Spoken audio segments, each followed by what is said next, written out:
Today is Thursday, October 24th. What to know today about Republican lawmakers protesting the impeachment inquiry, more blackouts in California, and what Facebook CEO had to say about cryptocurrency and political ads. Plus, Google claims a major computing breakthrough, and YouTube teases its first ever interactive movie. Then hang out after the news for Thing to Note Thursday's bonus interview about new travel requirements. Welcome to The Newsworthy. All the day's news in less than 10 minutes. Fast, fair, fun, and on the go. I'm Erica Mandy. Thanks so much for being here. You ready? Let's do this. The impeachment inquiry took a dramatic turn. Republican lawmakers stormed a secure room where private testimony was supposed to happen. The New York Times reports about 24 Republicans pushed past Capitol police officers, barged into the room, and refused to leave for hours. Republicans and Democrats then started yelling at each other. It got so heated, the House Sergeant at Arms, who's basically the top law enforcement officer in the Capitol building, was called in to help handle the situation. ABC News reports Republicans pushed their way into the room because they feel they're unfairly denied access. And they want to help question Laura Cooper, who was scheduled to give a deposition. She's a Pentagon official in charge of Ukraine policy, and the first from the Defense Department to testify. Well, not every lawmaker gets to be part of the interview process for this investigation. Politico reports only the ones who are on the 3 House committees leading the impeachment inquiry are in these sessions. Keep in mind, there are both Democrats and Republicans on those committees. But some Republicans feel the inquiry has a one-sided set of rules and should not be closed to the public, while Democrats say the protest was meant to distract from the damaging testimony happening inside. Either way, Laura Cooper's testimony eventually did happen yesterday once everyone who stormed the room was cleared out. Cooper talked to lawmakers for about 3 hours. No word yet on what she said behind closed doors. She was expected to be questioned on why the U.S. withheld nearly $400 million in aid to Ukraine. That same money that others have alleged was meant to pressure Ukraine's president to investigate President Trump's political rivals, which the White House denies. To be continued. President Trump is lifting the financial penalties on Turkey and saying a ceasefire in Syria will be permanent. In a White House speech, Trump called the truce a major breakthrough and said it's time for someone else to fight this fight. He further defended his decision to pull most U.S. troops out of northeastern Syria, leaving Kurdish fighters to fend for themselves. But remember, Trump has faced criticism from both parties over this, as many say pulling U.S. troops gave U.S. rivals like Russia and the Syrian government, and maybe even ISIS, more power in the region and hurt America's credibility. The extended ceasefire comes as Turkey and Russia made a deal and both take more control in the region. Some sad news out of the UK to tell you about. Police found 39 people dead in a truck container outside of London yesterday in what the AP is calling one of Britain's worst human smuggling tragedies. Police are still trying to figure out who the victims are and how and why they ended up in the tractor trailer. The driver was arrested, and Prime Minister Boris Johnson said he's, quote, appalled by the incident. Another blackout for parts of California, and this one might not be the last. The LA Times reports hundreds of thousands of homes and businesses are expected to lose power this week, including in parts of Sonoma, Napa, Lake, and Mendocino counties. The electric company PG&E has decided to cut power as a precaution when the forecast calls for hot, dry weather with high winds. In other words, it's meant to protect their equipment from causing a wildfire. Because remember, PG&E was blamed for a deadly wildfire that happened 1 year ago this week, and the company is now in bankruptcy procedures. Well, these blackouts are the new unprecedented solution. Cutting off power this week is the second massive blackout this month. And now PG&E is keeping an eye on another weather event that could spark more blackouts over the weekend or next week. And reports say other power companies are now considering something similar in an effort to prevent wildfires. Facebook's CEO was in the hot seat once again. Lawmakers questioned Facebook's Mark Zuckerberg for 6 hours yesterday. This was mainly about the cryptocurrency Facebook wants to start called Libra. Zuckerberg has said he won't actually launch it unless he gets the okay from U.S. regulators. Well, lawmakers aren't so sure. CBS News reports some want Facebook broken up, saying the company has too much power.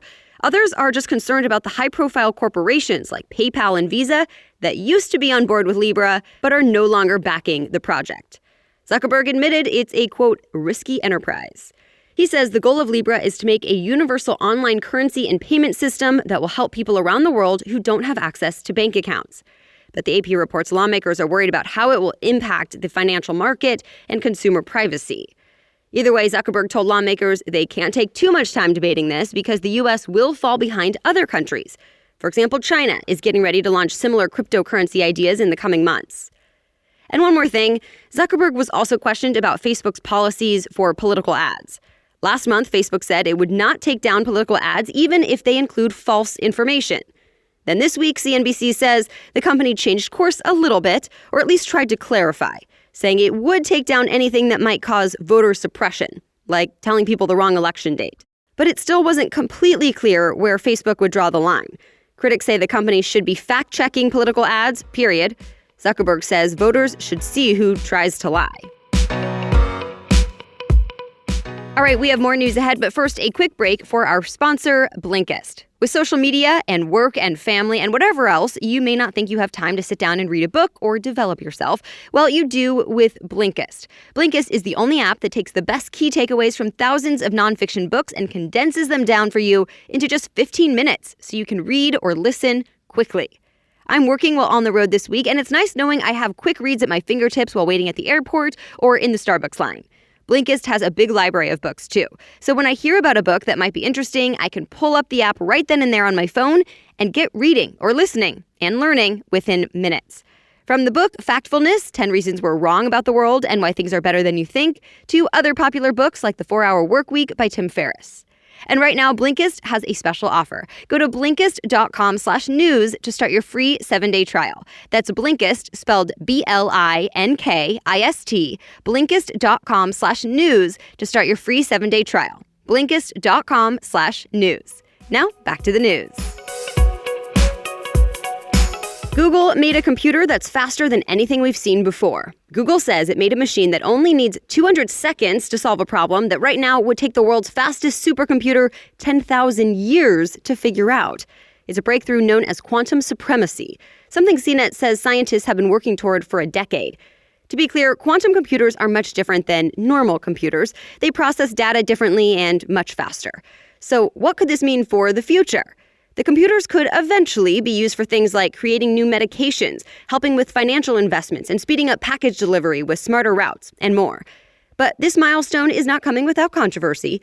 IBM says, for example, Google overestimated the difficulty of the computing task, saying instead of taking 10,000 years to complete, it would only take classical computers about 2.5 days, which wouldn't actually be quantum supremacy. Either way, researchers are excited about the potential progress. Speaking of Google, it's launching a handful of experimental apps to basically help you stop using your phone quite as much. They're called digital well-being experiments, and there are 5 of them. The first one is called Unlock Clock. Reports say it's a live wallpaper that counts and displays the number of times per day you unlock your phone. It's supposed to help you see how often you check your device. Another one is called Postbox, which changes the way users get notifications. Instead of getting them all day long and constantly checking your phone, Gizmodo says Postbox will gather all of your notifications throughout the day and give them to you in a bundle up to 4 times a day. The experiments can be used for the day, a week, or however long is helpful. Google hopes this inspires other developers to come up with more digital well-being experiments on their own. YouTube's first ever interactive film is coming. The trailer just came out and it's called Heist with Markiplier. Variety says it will feature the popular gaming creator Markiplier as a super criminal who tries to steal artifacts from the world's most secure museums. Viewers will then get to make decisions about what happens next in that movie. There are more than 30 possible ways the movie could end, depending on the user's choices. And apparently some choices may mean the main character dies. This kind of thing is similar to what Netflix did with Black Mirror Bandersnatch. YouTube says A Heist with Markiplier comes out October 30th and will be free to watch and interact with. Verizon wants to offer its customers a free year of Disney Plus. That's Disney's new video streaming service. CNBC says the deal will be available to new and existing Verizon customers. The offer is worth nearly $85 based on the $7 monthly subscription fee for Disney Plus. Of course, this is a win for both companies.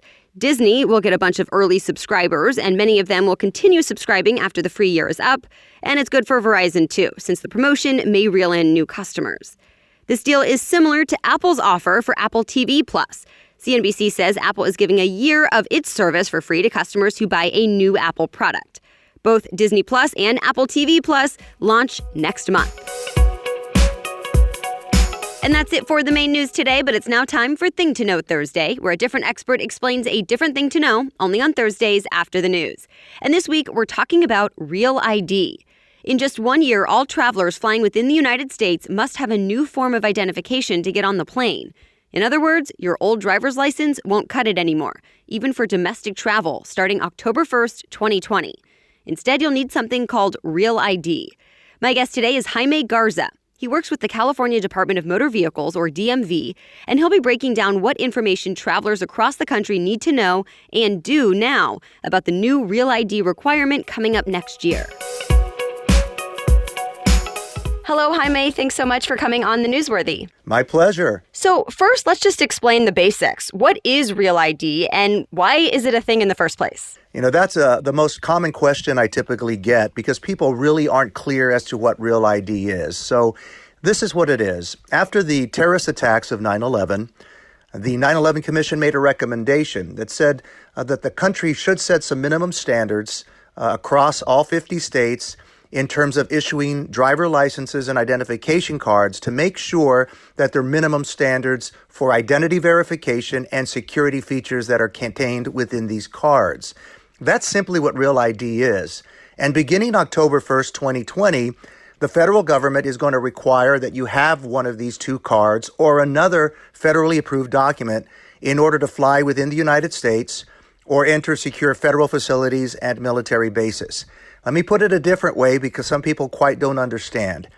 If you're going to fly to Hawaii, New York, you're going to go to Chicago, you're going to go to Alaska for that matter, anywhere within the United States, you are now going to need to provide some form of federally approved document to get on that plane and fly.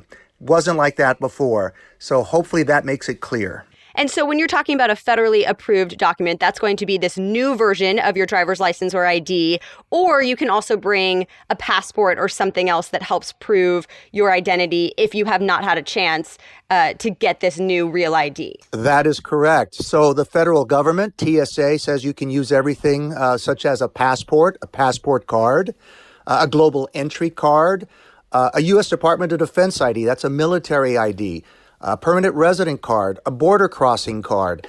TSA has a whole list of documents on its website. Let's talk about what makes it different. So you need to have more paperwork to get it, and there's new technology within the card, right? Can you explain that? Yes. So in California, we have beefed up the security features that are within the California driver license and identification card.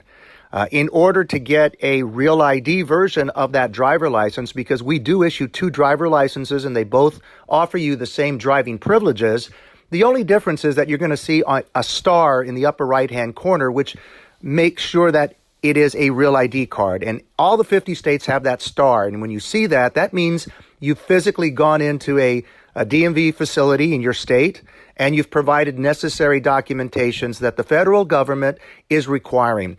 There tends to be confusion that this is a state program, when in fact it is a federal program and it's guided by the Department of Homeland Security. The thing is that every state has to implement its own program, and it works closely with Homeland Security in order to make sure it meets the correct requirements, so those cards that are being issued to the general population meet the federal standards.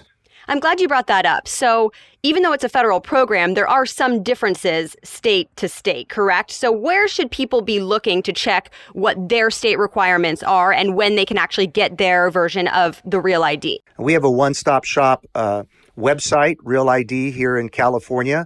Other states have their own websites, and so we encourage folks to check with their state Department of Motor Vehicles or Department of Transportation and find out specifically what the process is in their states.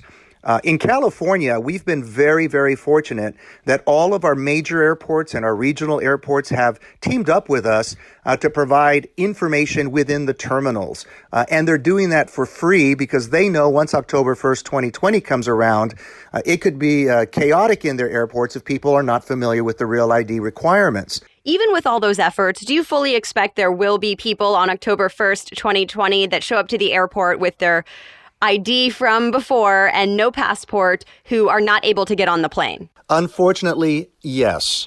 And so that's why we are making a huge effort to get the word out. In fact, we tell the folks in California here, don't procrastinate. Find out if you want to get a real ID. But remember, the federal government will allow other types of documents. So a lot of people have said, I'll use my passport, or I will wait until my driver license is up for renewal. And that's what we encourage Californians to do. Wait till your driver license is up for renewal to come into the office and then handle the process. I can't stress enough, not only to Californians, but to Americans across the country, that October 1st, 2020 is a very important date. The federal government will be enforcing new federal identification requirements to fly within the United States and to enter federal facilities like courthouses or military bases. And you should be preparing now. Don't wait until the last second. So make sure you check with your local state operation to find out if, in fact, they are offering the Real ID currently. And if they are, what is the process that's required in order for you to get prepared?